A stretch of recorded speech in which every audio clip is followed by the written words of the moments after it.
I'm not. Yes, he does. No, zero. That's not a five. Right on. How are you, Daniel? Are you okay? Nice What does... he's got an aura. He's got an aura. That is absolutely true. It is, yeah. Walk with God and you will never walk alone. Have you had one? Sorry? I can't get away from the burger, man. You want some more? Not now. Not now. I'll go to sleep after I eat. How are you, sir? Who is the gentleman there? Yeah, that's my dad. Oh, Dad! Dad! Come on. You are handsome enough. You are handsome enough. Oh, you camera shy? I tell you what, I'm sure I'm grateful for the water. No problem at all, Daniel. You want some more? Yeah. Yeah? What? Can you just give him some water, please? Oh, you are eating. Muhammad, some water Daniel wants, please. So yeah, I was told you wanted to talk to me. Who told you I wanted to talk to you? The gentleman over here. I'll tell you what, let's just have a discussion anyway, since they are already served. I'm more than happy to. Yeah, absolutely. To be honest with you, you know, a lot of people... I worked that one out, yes. I worked that one out. So, are you a born-again Christian? Yes, I am. How long? Well, I was only about 3 or 4 at the time, so most of them. How old are you right now? I'm 22. Really? You look young. Don't ask me, please. No, whenever anybody asks. I know. 1 second. Well, your dad doesn't look that old. Eh? 49. Really? I think. Young man. I lose track. What's your dad's name? Stephen. Stephen what? I prefer just to use first names, you know, with the camera and everything. I don't want jihadis calling. I can't believe you are 49. Thank you very much, Shabir. I didn't say whether you are old or you look or younger. Oh, so since 3 you have been born? Yeah. Dad? I was born again. Yeah. Dad, Christian? Yeah, his family weren't Christians, but he is a Christian. So I would assume that you go to church every week. Yeah, I mean, I try to make it multiple times a week, but yeah. Is it? You try? Well, I do. Yeah, no. We have about 3 different services per week. Is it? Right. Excellent. So do you take, you know, quite a lot of churches have people who go out to talk to people about Christianity. Not in such a way, but I do try to talk to the people in my town and my workplace, you know. Yeah. What do you do? I do mechanical engineering. Ooh! I'm going to grab my side. At a university or at work? No, I finished an apprenticeship a few years ago. All right, excellent. So you're a mechanical engineer. So do you do this full time or? No. No. What do you do? I have a legal consultancy. Yeah. Okay. I'm sick of it. To tell you the truth. I just want to let it go. I've had enough. I've been doing it for quite a few years, and it's not unusual to find lawyers who also debate. Oh, yeah. What's the name of that Muslim in South Africa? Which one? You debated Jonathan McClatchy on the Trinity and Old Testament. Honestly, I wouldn't be aware. Yusuf Ismail. Oh, right. Yusuf Ismail. He's a lawyer, right? Something like that? Honestly, I don't know. I have no idea. Jonathan I've heard of, because he comes here. Oh, okay. Yeah, he comes here. I've heard of him, but I haven't heard of the other brother. No, it's look, you know what it is? I look around, honestly, and I think to myself, there are many people who have serious problems. Yeah? Absolutely. I'm waiting for the question. Where's the guy? There is no harm in actually encouraging people to consider the possibility of a message from the Creator. Well, I mean, we would both believe it's essential, because without hearing the message, you cannot believe. And, exactly. You can't. But you see, look, you know what you say here, walk with God and you'll never walk alone. It is indicative of a story a Christian friend of mine had told me. He talked about how this man looks back at his life, and realizes that God walked with him all the way, except when real trouble took place in his life. Then he only saw a single set of footsteps. So at the end of it, he turns to God and says to God, he says, you know what? You walked with me, but you always, deserted me at the time when I needed you most. Yeah, I have heard. Yeah? And God tells him, he says, well, actually, no, that was not the case. Those footsteps are mine, I was carrying you. Yeah. So, look, there is, for believers, and I'm not making a distinction between Christians and Muslims. For believers in God, there is always hope. There is always hope of something better. Despite all the trials and tribulations that we may undergo, yes, we always will have hope in the Creator, yes, like you are saying here. Yeah, I mean, obviously we would both agree that if that hope is misplaced in the wrong messenger, then yes, you have a problem. It cannot help us. Yeah, it cannot. Yeah, but the question then becomes quite fundamental in relation to whether is that what. On now, by the way? Or? Yeah, they are. Are you okay? Yeah, we can switch it off. I was just unaware when it was starting. Sorry? That's fine. Yeah, no, if you don't want, it's okay. We can. No, I don't mind. Yeah, oh, that's okay. Yeah. I do apologize. I should have asked you. Yeah, but you see, the way I look at it, it becomes fundamental for human beings to ascertain which one is the truth. Absolutely. Yeah, it does. And a lot of people, you see them here, they are screaming, shouting, and getting emotional. I avoid talking to people like that because all they are trying to do is prove something, without actually wanting to assess the evidence reasonably and rationally.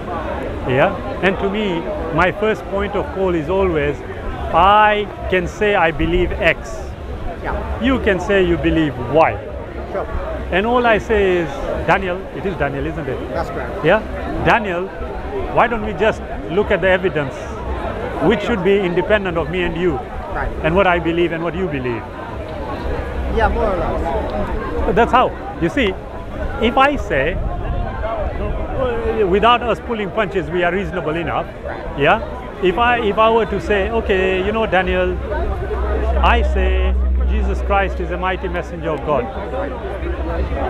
Do you believe he's a mighty messenger of God? Yes, I do. You do. I believe Jesus is not the Son of God. Do you believe he's the Son of God? Yes, he is. Yes, you do. I believe Jesus is not God. Do you believe Jesus is God? Absolutely. Now, we can see automatically we are asking questions, and based on the answers, we are saying, oh, wait a minute. We have got a detour here. Daniel is saying, he suggests that Jesus is the Son of God. Right. Shabir is saying, no, I don't accept that. Yes.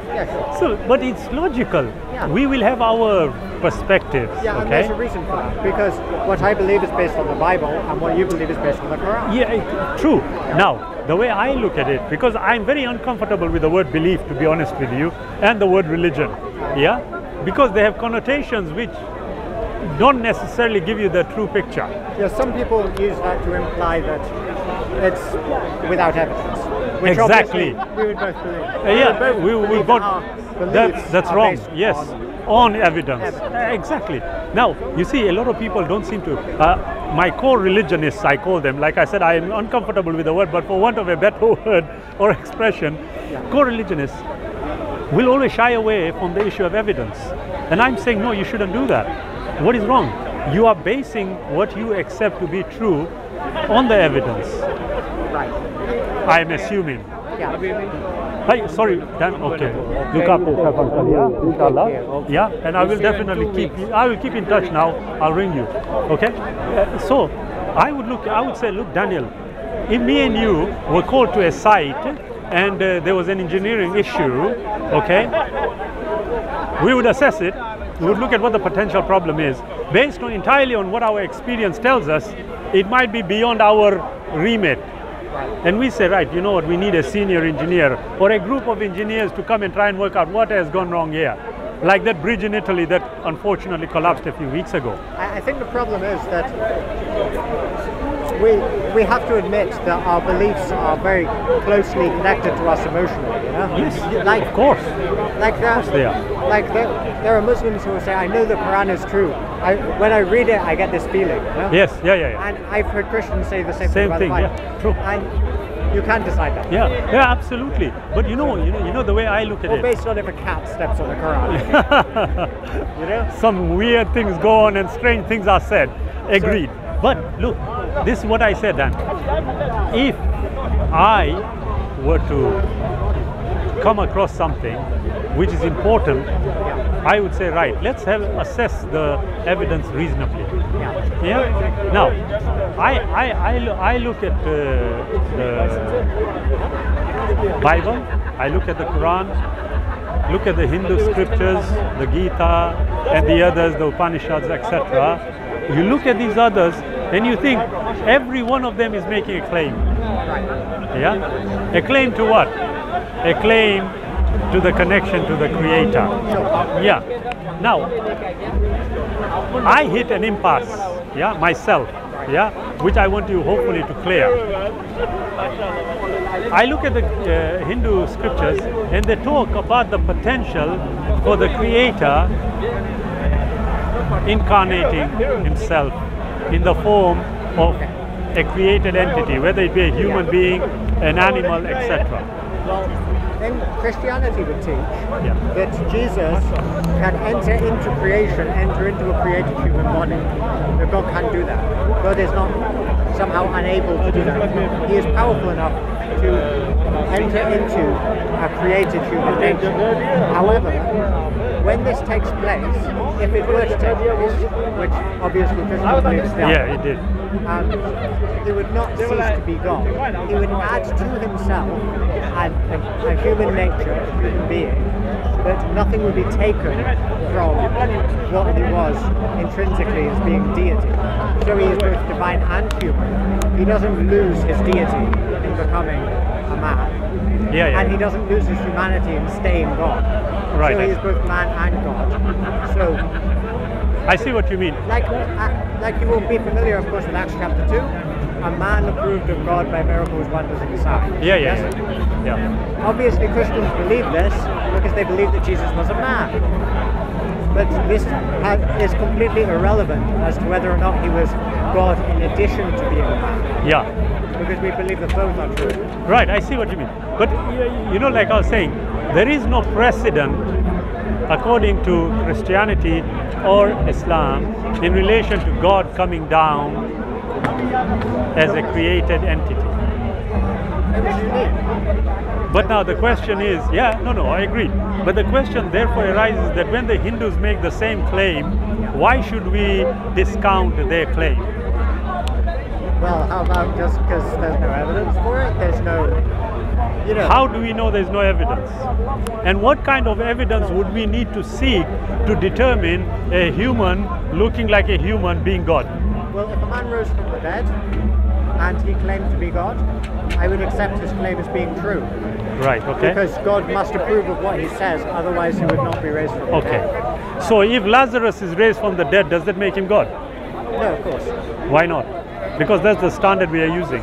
Well, because he never claimed to raise himself from the dead, and he never claimed to be God. If a prophecy has been given that he is going to rise after 3 days, or whatever. We are told, and you refer to it, Jesus Christ, or Jesus of Nazareth, a man approved of God. By miracles, wonders and signs. Which God did through him. Right. Now you are familiar with it, okay? Yeah, sure. I would assess that, and I would ask myself this, Daniel. Jesus of Nazareth. A man approved of God. What does that mean? It means that Jesus was a man, and God, how do I affirm what he had to say? Okay, I'm just going to do something with this particular statement, You could say the same of Moses or any of the other prophets. I was going to just do that. Moses. So obviously we take all of Scripture, not just... Yeah, absolutely. But watch this. Moses a man approved of God. What does that mean? It would mean the same thing. It would mean the same thing, wouldn't it? By miracles, wonders and signs, which God did through him. Now I want you to really do actually that many miracles. But He did do a few. of course, he did a few. But what I am saying is, let's look at the yardstick that is being employed here.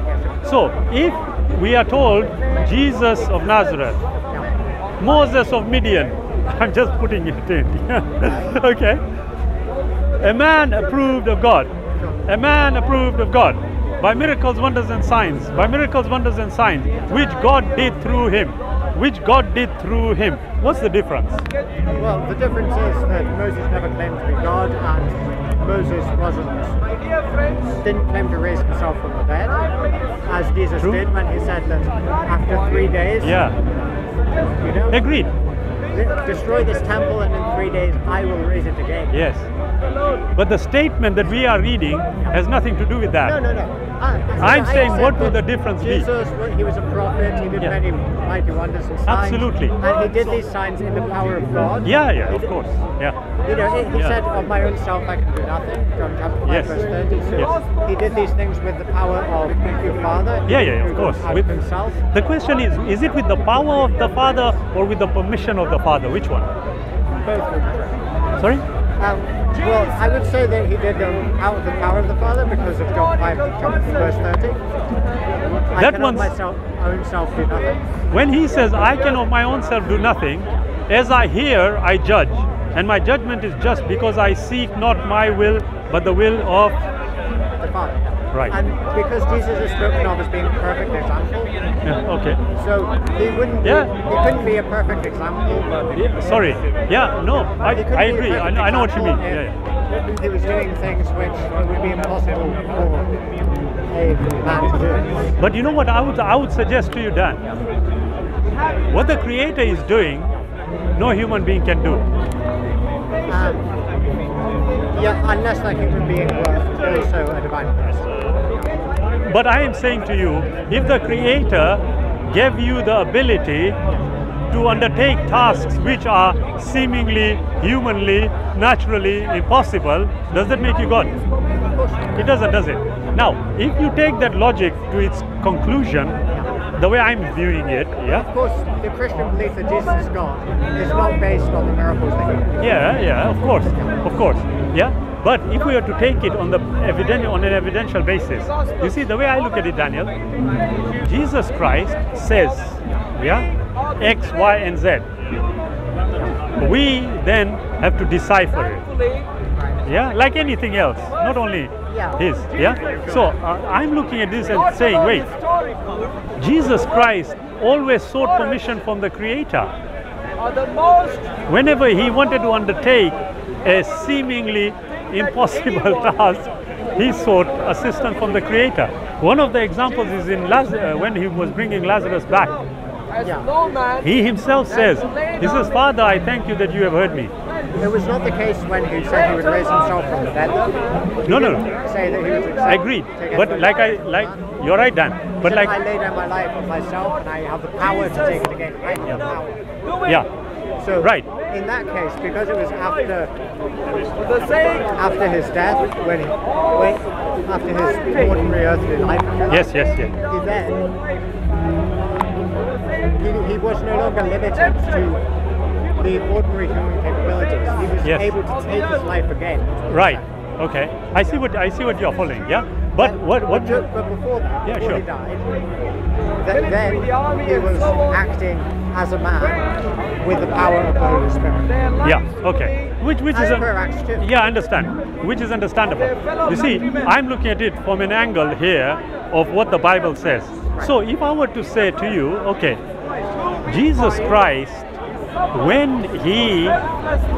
if he independently had that power, he wouldn't need to seek assistance from this higher power. Yeah, it depends what you mean. I mean, I'll give you the example.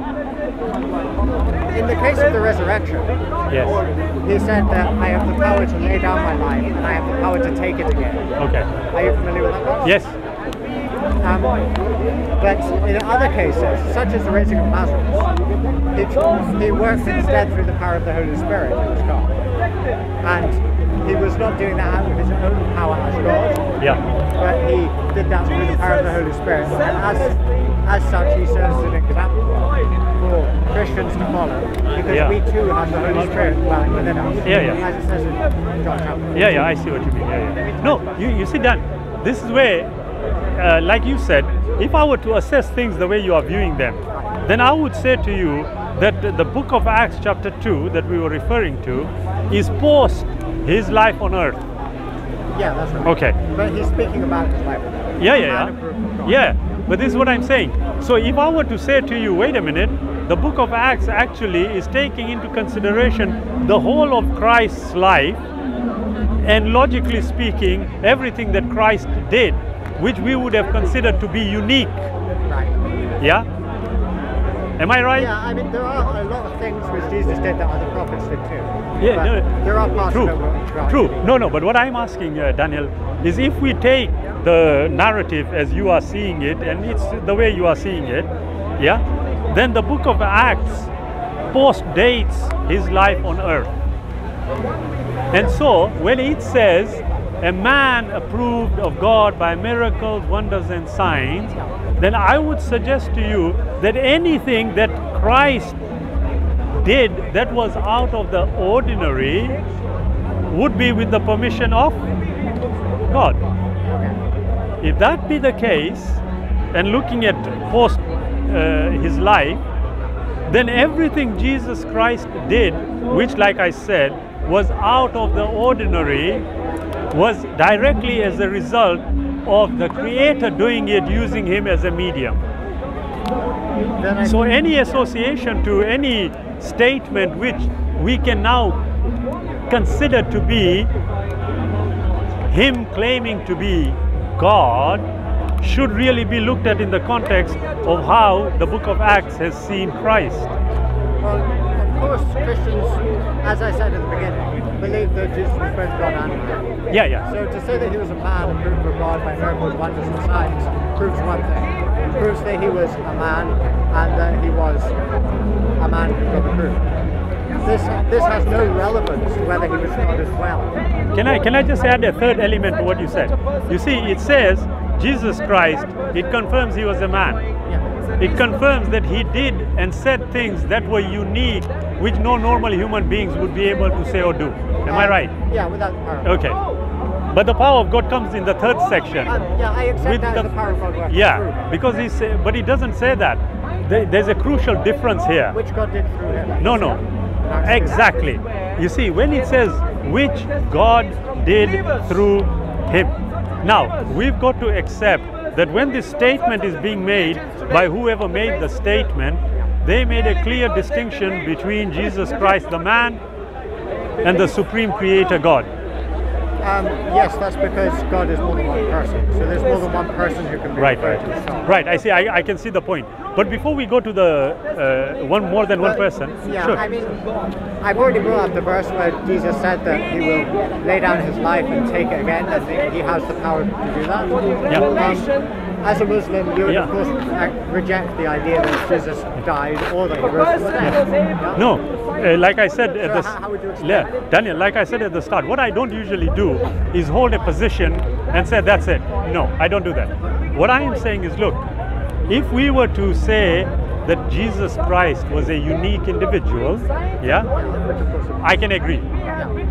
But does that uniqueness logically equate him to being the creator God? Not. It doesn't, does it? No, it doesn't.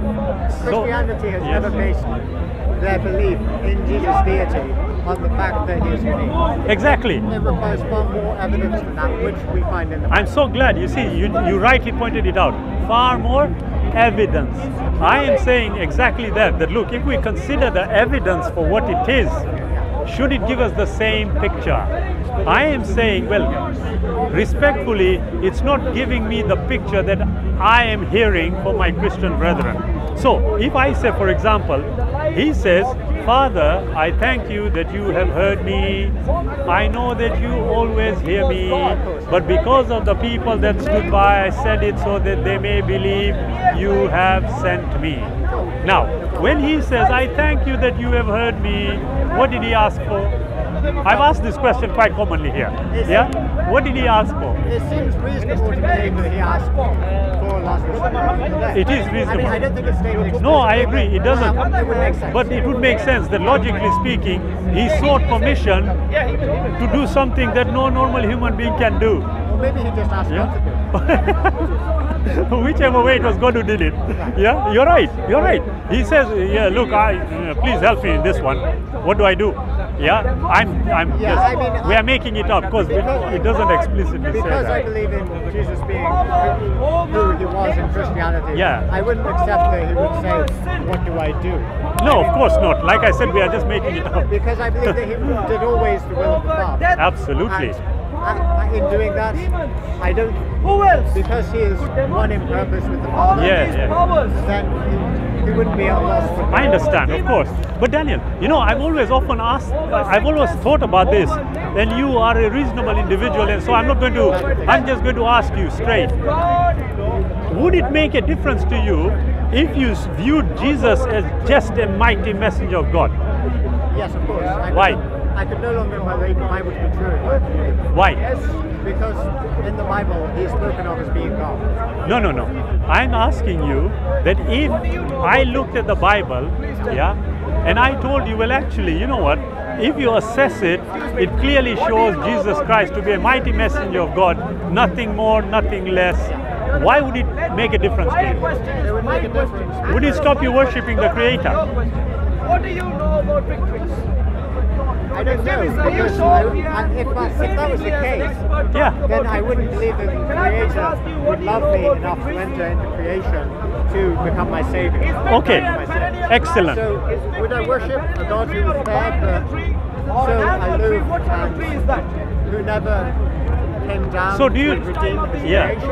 I couldn't say. I can see what you mean, Dan. No, you're right. And I thank you for your honesty. But now the question then, therefore, the logical next question is, are you suggesting to me that the believers in Jesus are mightier than Moses? No, I don't see what I don't see the connection. I'll tell you what the connection. Because the mighty messengers that passed away before, yes, knew God.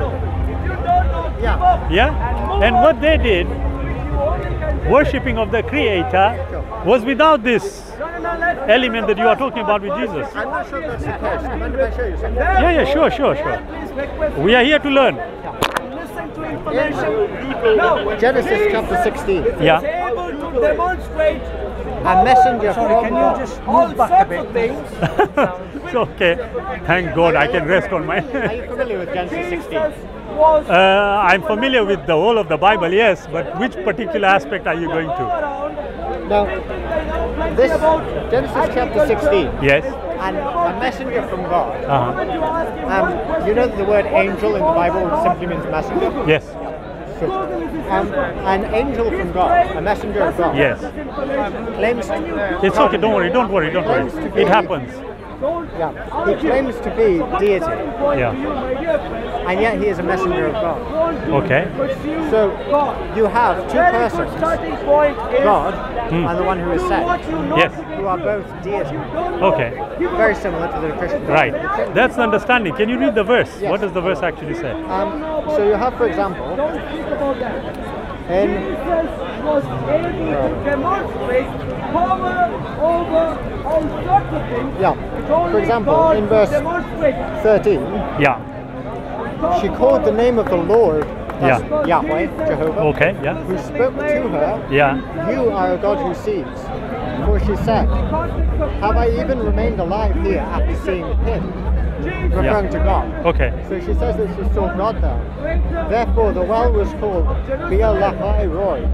Behold, it is between Kadesh and Beerah. And if you look at the one there, It means the well of the living one who sees me. Yeah, that's So true. But can I The just? one who appeared to her was Yahweh, Okay. made manifest as an angel, a messenger of God. Yeah. But whose messenger was he? Yeah. He was God's messenger. So you have two persons. Right. Two divine persons, but only one God. I can see. Now, you rightly pointed out, because the verse does say, the angel of the Lord says. Yes. Yeah? Verse 9. Right. Yeah? Yeah. Now, question. Yeah. If the verse is saying, then the angel of the Lord said, are there two distinct individuals being talked about? Well, the one person who is the angel of the Lord, the messenger of God, Yeah. is the one speaking to him. Yeah. And in the next verse, we see that Yes. he says that the angel of the Lord says, I will greatly multiply your descendants. Yes. And that is what God does, not what the Yes. angel does. True. Now, do you mind if I just ask something? Yeah, of course. Please, please. I don't know if you're familiar with the claim that people can be spoken of as God because they represent. Yes. This was something that was come up with by the Jews many years after Jesus, Okay. as a way to get around these verses in the Old Testament that refer to people being God, No. who are not the one that Yeah, sends them. yeah. Yeah, I see what you're saying. So it's something that was invented as an apologetic Right. to get around the Bible's teaching Yeah. of more than one divine person. So, I see what you mean. But can I ask, if that be the case, are you familiar with the angel Gabriel? yes, I'm Can I consider him to be God? there you go. Is he an angel created by the Creator? That's correct, yes. Are all the angels of the Creator created by the Creator? Well, you have to be careful about the use of the word angel here. Since the word just means messenger, Yeah. it doesn't necessarily... When we're speaking of angels as being a class of being, Yes. then I would agree with you. Okay. But it is possible that the word angel can be used not as a class of being, but as a position or role it's taken, as a messenger.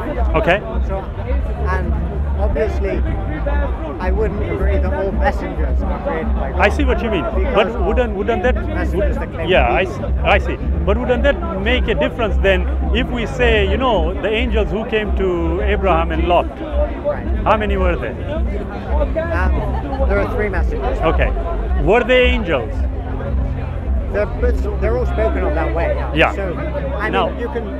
Now, are You we? don't necessarily have to see that as a class of being. You can see that as messengers. as Agreed. well. I can. But there isn't any explicit statement that says that they cannot be considered as separate beings. The three angels.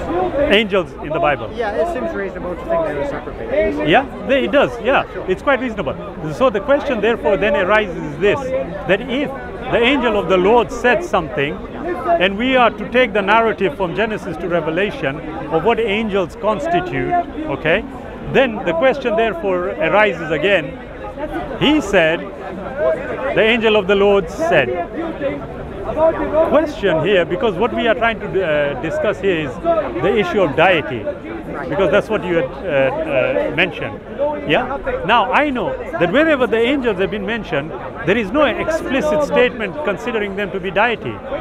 Apart from what I just showed you, and many other Yeah. places where the angel of the Lord. claims Exactly. to be. It says the angel of the Lord, angel of the Lord. Now, what I am saying is, look, as a human being, if somebody just suddenly came and started claiming he was God, yeah, Yeah. how do I verify his claim? If, for example, me and you, Daniel, are to say, right, we are going to judge this particular individual using only the Bible, how would we disqualify him? Well, I mean, there's a number of ways to do it. You could require some sort of a sign, a miracle. Okay? You would assess what he teaches. Does it fit the Bible? Okay? I would argue that such a teaching would not fit the Bible as per post the New Testament. Okay? Yeah. Okay, perfect. Let us assume we use those. Now I want you to do exactly the same and judge a person to be a true prophet of God. How would you do it? A true prophet. Well, Yet he wants to I would insist that Jesus look at their never existed. teachings, see if they And he fit said, the teachings of the given that he prophets who doesn't came know before, Yes. the audience words, which Muhammad of course didn't, so you have to remember that. I'm not even going there. Miracles, wonders, and signs. Would we use those to determine the truthfulness of the prophet? Yeah, but if they taught multiple gods, you would still have to reject them, as it says in Deuteronomy True. 18. But it's about the teaching and about the miracles you are saying. Yeah, But then we just said we you would could use. you could still reject a miracle worker True. on the basis that they taught some kind of heresy. For example, Agreed, multiple gods. agreed. But here is the problem, Daniel. I agree totally with you. However, you know, when we did this exercise of distinguishing between who is a claimant to being God and who is a claimant to being the prophet, we use the same criterion. More or less, yeah. I mean, So how do we make the distinction? well, the fact that the prophet claims to be God, No, the man claims to be God. right? And there's a man who claims to be a prophet of God. We said, what would we use from the Bible, using only the Bible, to determine the claimant's truthfulness? So if a man came and said, I am God, how can we dismiss his claim using the Bible? And I suggested I could give you reasons for Jesus' existence. You would require some serious evidence, right? Like what?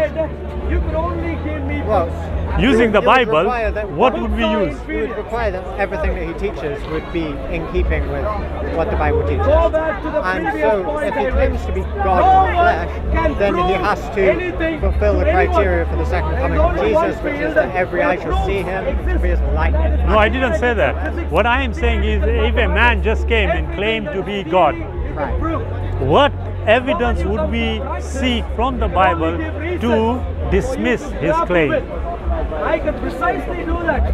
Well, In the of case being of Jesus God. Christ. Well, the Bible In the teaches case that of Jesus Christ, who I lived in mean, the first century, it doesn't teach like that how the Gospels of the anybody Bible can just portray claim to be God. Jewish, You know, I agree. What I am saying is, The thing what is, in the case evidence? of Jesus, we have extreme evidence. We have the resurrection of the man verifying his claim. historians, Yeah. Jewish But there is have a, to do something like that. historians, no, agreed. But the question is not that. You see, we are talking about while he was alive on earth. qualified Because the claim that is being made is while he was alive on earth. Yeah. Let's look at that. The question I'm asking is, fulfillment of prophecy can be for a prophet. There's no problem with that, is there? Yeah, but I mean, if he claimed to be God and he fulfilled Isaiah 9 verse 6, unto us a child is born, unto us a son is given, and the government shall be upon his shoulder, and his name shall be Right, Wonderful yes. Counselor, Mighty God. Yes. Then we would have a reason to accept the name. Right. Okay. So And, you know, Isaiah 9 6, about Jesus. the name meaning Emmanuel, God with us. So, you see, Daniel, if there was excellent. fulfilled prophecy But you see, like the that, then I we can could see what accept you mean. somebody's claim. But I'm going to throw a spanner into the works here, Daniel. Yeah. Because whatever you have just said is something that the guy could have easily read and come with it, because it is post the event. Well, you So- can choose the place where you're born. But here's the question though. The guy has just made a claim that he is God. We don't know anything else. But if he starts confirming what you are saying, will that make him God? Well, They take it to if the prophecies that he fulfilled involved him being God, Would that mean he's God? if he fulfilled a prophecy about God becoming incarnate, then that would make him God. Would it make him God?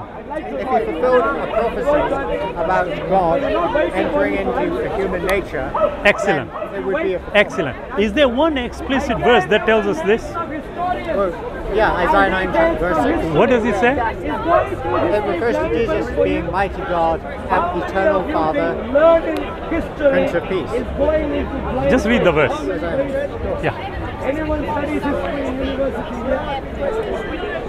Anyone does history? Anyone does history at all? Third century history. For a child will be born to us, a son will be given to us. So the child is born, but the son is given. This implies that he pre-exists Okay. because he is given. And the government will rest on his shoulders, and his name shall be called Wonderful Counselor. The name Wonderful there is a title that is used by the angel of the Lord elsewhere. Okay. I think it's Judges chapter 13. Yeah. Wonderful Counselor, Mighty God. The term is El Gabor there, and it's the same term that is used for Jehovah in the next chapter. Yeah. Okay. Mighty God, eternal Father, or sometimes Father of eternity. So it requires a eternal pre-existence. Okay. And Prince of Peace. Right. Okay. Now the verse here is, if you just go back to it. Thank you. Which government was on his shoulders? Well, the government of Israel. Was it on Jesus' shoulders? No, but it will be when he returns. Right. So are we talking about this? Talking about future tense? Or was he talking about the prophecy of Jesus when he came? It's talking about the prophecy of Jesus when he came, because he did come as the Jewish Messiah. And right, okay. He came riding the colt into Jerusalem. Yeah. Behold, your king comes to you riding upon a donkey. Yeah. So he did come as the king of Israel. Yeah. Now you see, I'm so glad you mentioned that, because what I am saying, the verse here is talking about who it is. Then a description is given of the person. Number one, was he a child that was born? Yes, he was. Was he a man? Yes, he was. Sure. He was. Was he a son of God? Yes, he was. Was he God? Yes, he was. Was the son ever called the father? No, that would be a heretical statement. But here, what does it say? Well, the title Father of Eternity. Eternal? Eternal Father, yeah. Was Christ ever called the Father? No, he wasn't. The thing is, the title is Father of Eternity. Yes. It means Fine. the one who is the almighty creator of everything. Exactly. It doesn't necessarily make him the person of the Father. I'm so glad you're saying that. It doesn't necessarily. Now the question I would ask is this. If there is no precedent prior of God coming down as a man, then logic would dictate that whatever we are going to be reading subsequently should also fit with what was prior. And it doesn't. Do we agree? Yeah. Okay. That's why I went to Genesis 16. Yeah, I understand. Messengers of God. Yes. Or at least one particular messenger is himself deity. Agreed. So, but that is on an interpretive basis. What I said. Well, he claims to be God. He claims True. to be, No problem. I am the God of Bethel. Yeah. That would be the equivalent in Islam of claiming I am the God of the Kaaba. Yeah. Who else would that be but Allah? Right, absolutely. Okay, which is fine. Now, looking at the verse, why do they scream? Why can't they talk? Yeah, looking at the verse, the idea here is about whether a person making a claim to God is God. Yeah. That's what we are asking. You referred to this. Now, we have already accepted that what it is talking about here is when Jesus came. Right. Yeah? Yeah, I mean, the increase in his government being of no end, as per verse 7. Yes. I believe that has yet to reach its full fulfillment in the Lord. Okay, that's fine, no problem. But here is the issue. What you have said here, if the person related this to you before you asked him, would that make him God?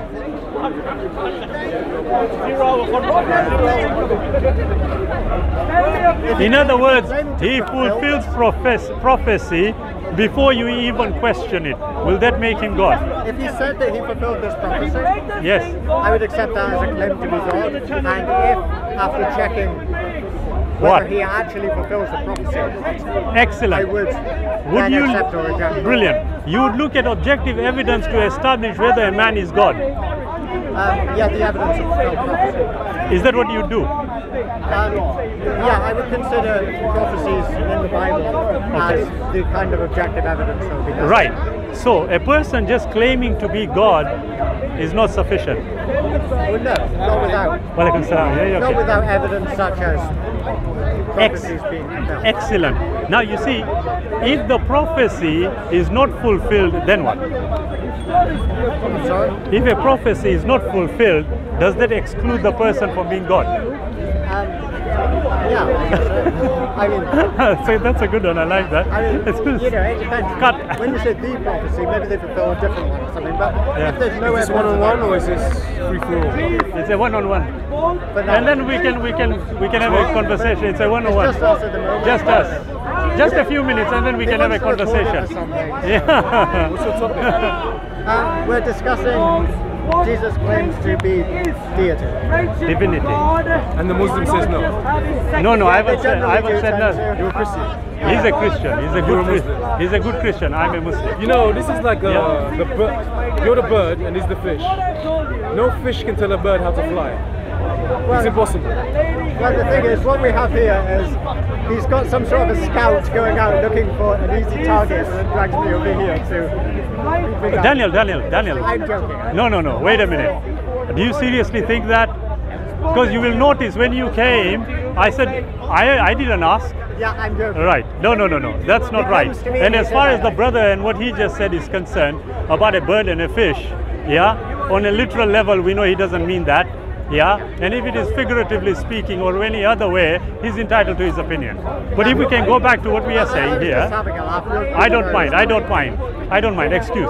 What I am saying is, how, if he doesn't fulfill the prophecy, do we exclude him to be God? Yes, we do. We do. Okay. If the prophecies themselves are not easy to decipher, then what do we do? Blind faith is not defined in a very narrow way in which you are using that. Do you understand that question? If the prophecies are not easy to decipher, blindness, I mean, blindness, no. what do we do? I mean, we look at the rest of the scripture to interpret those prophecies. Right? Is that what you do? Yeah. If I'm reading in the Bible and I come across something I have difficulty understanding, I see what else does the Bible say about this subject. Okay. And then I will interpret the difficult to understand part in the light of what's clear. Right. Have all the prophecies been fulfilled? No, no. Which ones haven't? Well, Jesus says that when he comes back, Yeah. it will be as lightning flashing from the east to the west. Every eye will see him. And it says in Philippians chapter 2 that every knee will bow before Christ and admit that he is Jehovah. That hasn't happened yet. I'm still waiting for that to happen. Okay. Are there any that you think that should have been fulfilled by him, have not been fulfilled, and by definition cannot be fulfilled because he's not here anymore?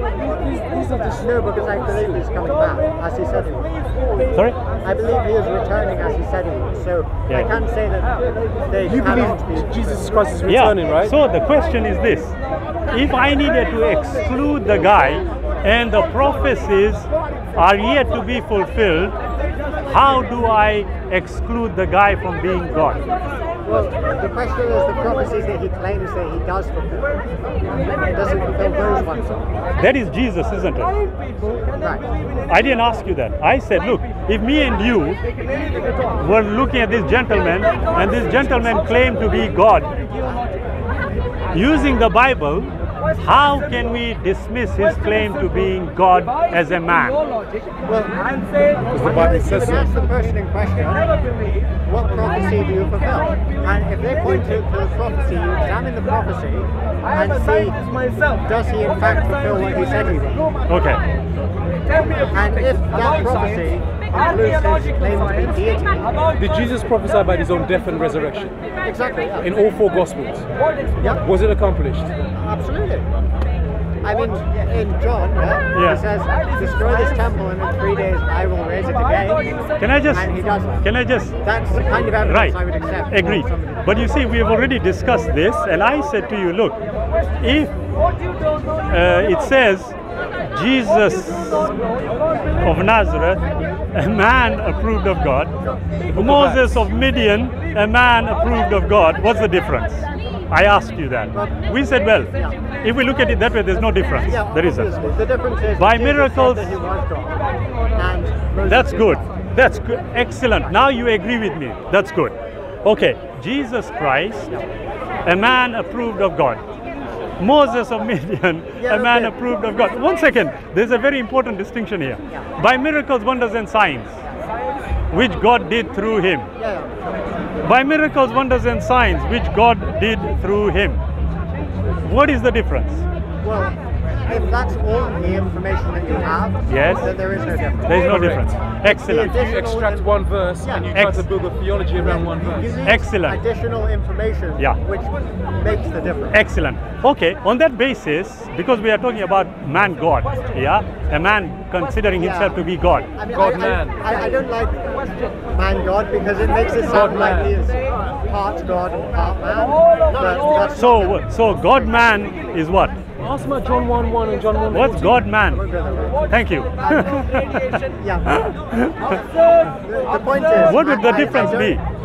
Well, that's what he was saying, not what I was Oh, sorry, I'll exclude it. We'll carry on with what you are saying. Yeah, what I'm saying is I don't like man God, God man sort of thing. Okay. Because it implies that Jesus was part God and part man. But that's not what Christians believe. Of course, of course. That would sound silly anyway. Yeah, it sounds Yeah? like a misrepresentation, like we think Yes, of no, no, Hercules or no, no. something. If a man claims to be God, if the verse says miracles, wonders, and signs, as we said, what qualifies a human being and his claim to being God?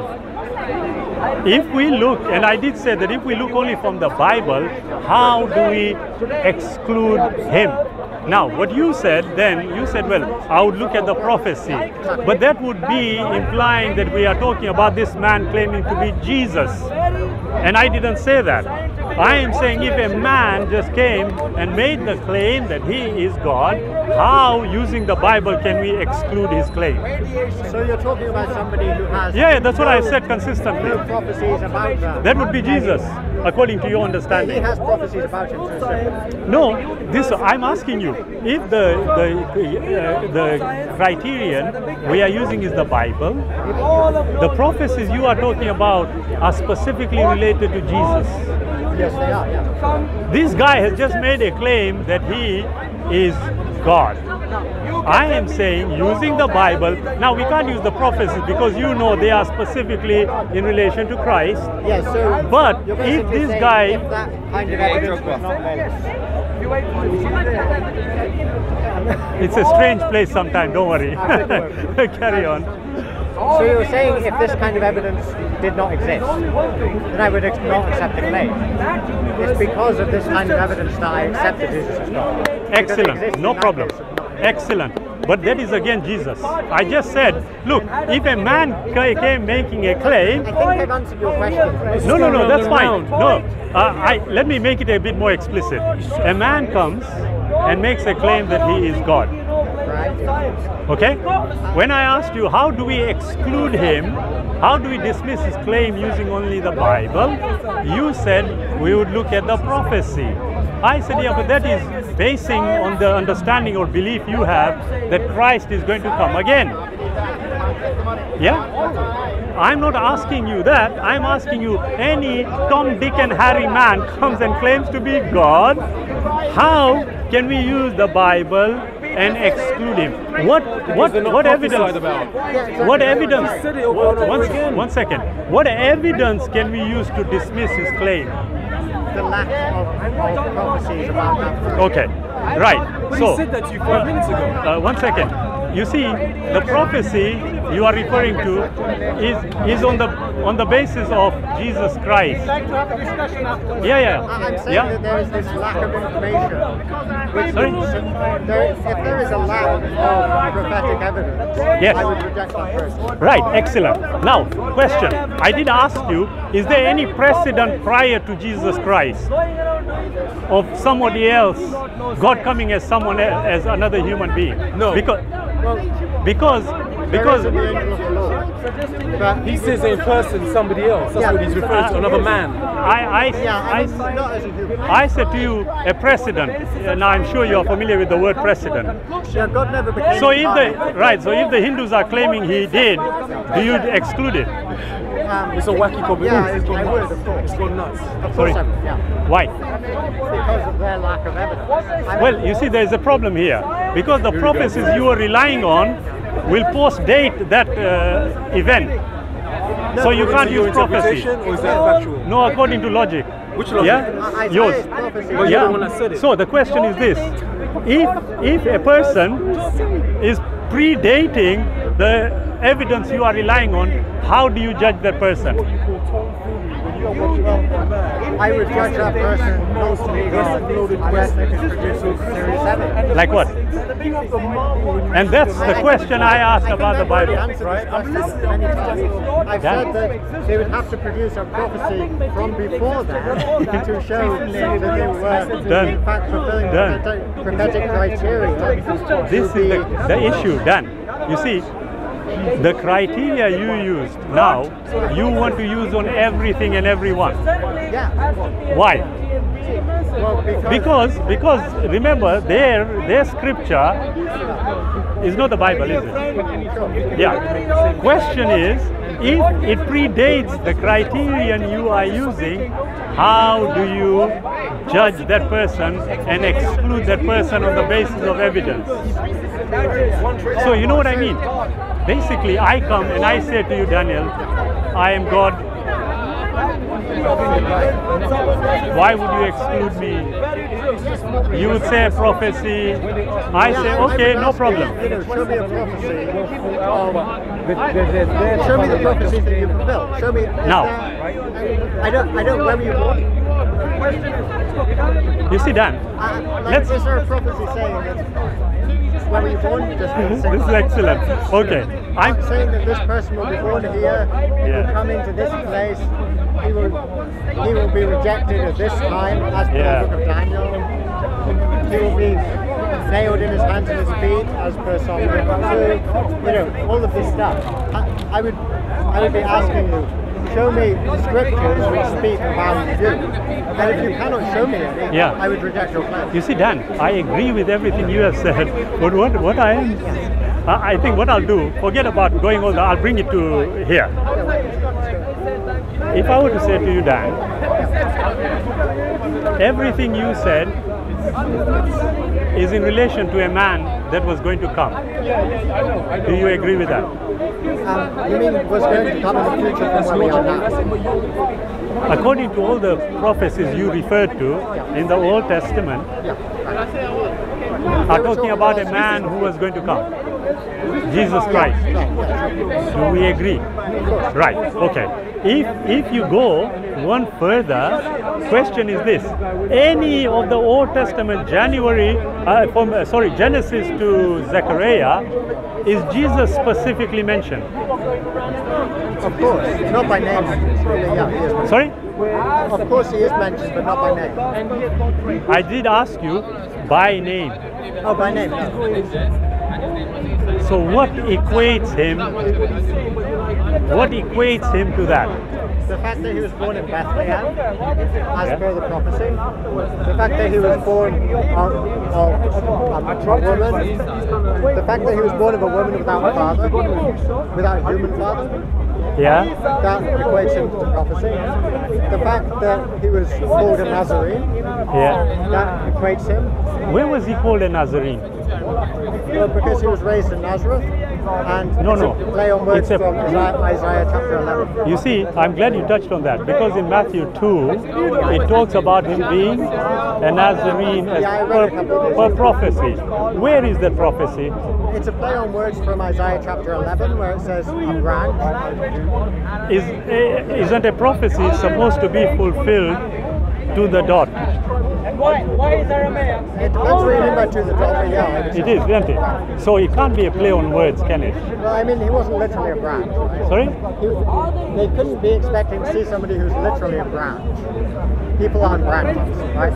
So I'm so glad you mentioned that. It's clearly not meant to be taken literally. Oh, too much noise. Yeah, sorry. We started here. How did we get to there? Yeah. But it's clearly meant to be understood metaphorically, because it's not talking about a person who is a branch of a tree. Agreed. But are you saying prophecy can be other than literal? Yeah, it can be. It can? Sure. Okay. So, if it says to you that a prophecy is going to be fulfilled in a particular way, is it possible that the way you are viewing the prophecy of him being divine may not necessarily be the case using your criteria? No, I don't think so. Why? Well, because the prophecies are too clear. They are clear. The ones where Jesus is claimed to be divine, such as Isaiah 9. Yeah. That is a clear statement. He will be mighty. Yeah. Now I've asked. Yeah. You see, when you say he will be a branch, I mean, it'd be like, it's kind of vague, right? Yeah. Of course. But mighty God, that's not vague at all. That's very Yeah. So But you see, I'm not looking at that. I know. If for example, I were to tell you, just go to Isaiah 53, because that's a prophecy. Yeah. And I've asked my Christian friends. You shall see his seed. Yes. Yeah, I know. You're familiar with it. I'm familiar. What is your response to that? My response to that is that we are spoken of being as children of God, and that this is consistent with both the Old Testament teaching and the New Testament teaching.